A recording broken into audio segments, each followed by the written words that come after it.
My general reason for getting involved in supporting Solidarność was that my whole family has a very strong trade union background. My grandfather and my father were both trade unionists, very strongly so, and I've always been a member of the National Union of Teachers and a school representative. So my feeling is, if in this country we have the right to organise and participate in free trade unions, so has everyone throughout the whole world. So that was my general reason for becoming involved. But I had more specific interests as well. My parents, and this might sound a bit ironic really, were lifelong members of the British Communist Party. And I was brought up to believe the Soviet Union was a paradise and Stalin was a cross between Jesus Christ and Father Christmas.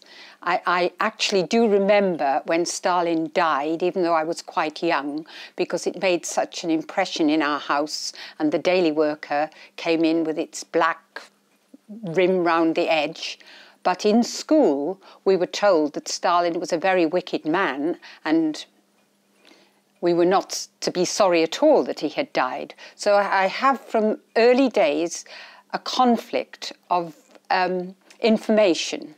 Then finally I went to university to study history, and I studied the history of the 20th century, and then I became more and more aware that there was a discrepancy between what I had been told as a child and what had actually happened.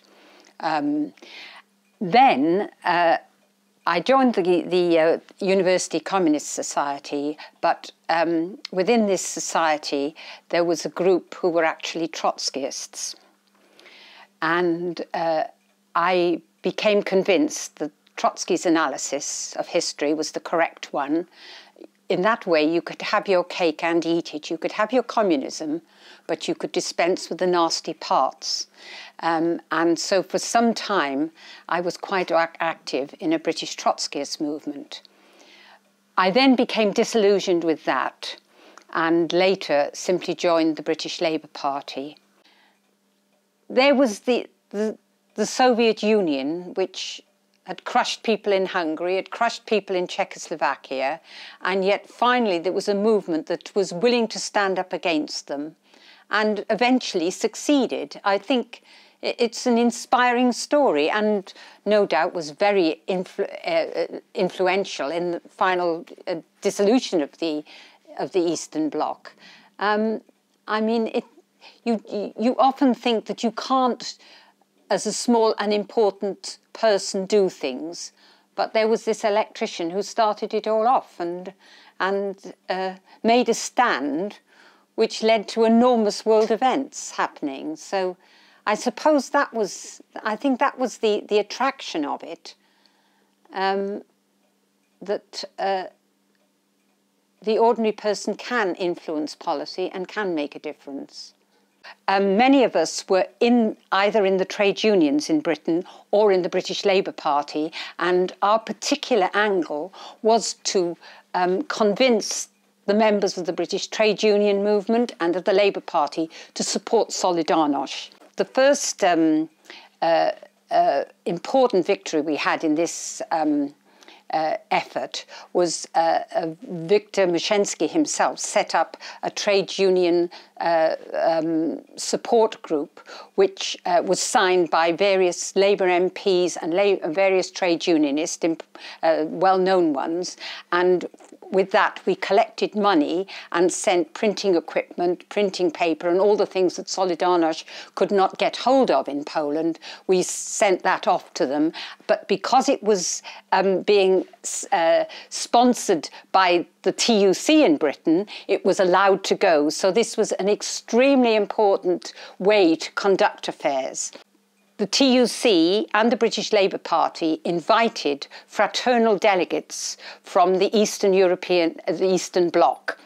And we were trying to convince them that these fraternal delegates, first of all, the trade unions were not free trade unions, and it was a one-party state, so the Communist Party representatives were not democratically elected people, and therefore they had no reason and should not be invited to free trade unions or a free democratic party in this country.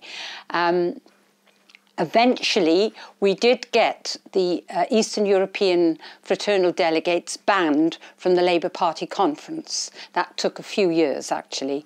But this was, I suppose, the really important maybe difference of our approach to the just general organisations that were just supporting solidarity in general. It was because at least the founders had this strong connection with the British left.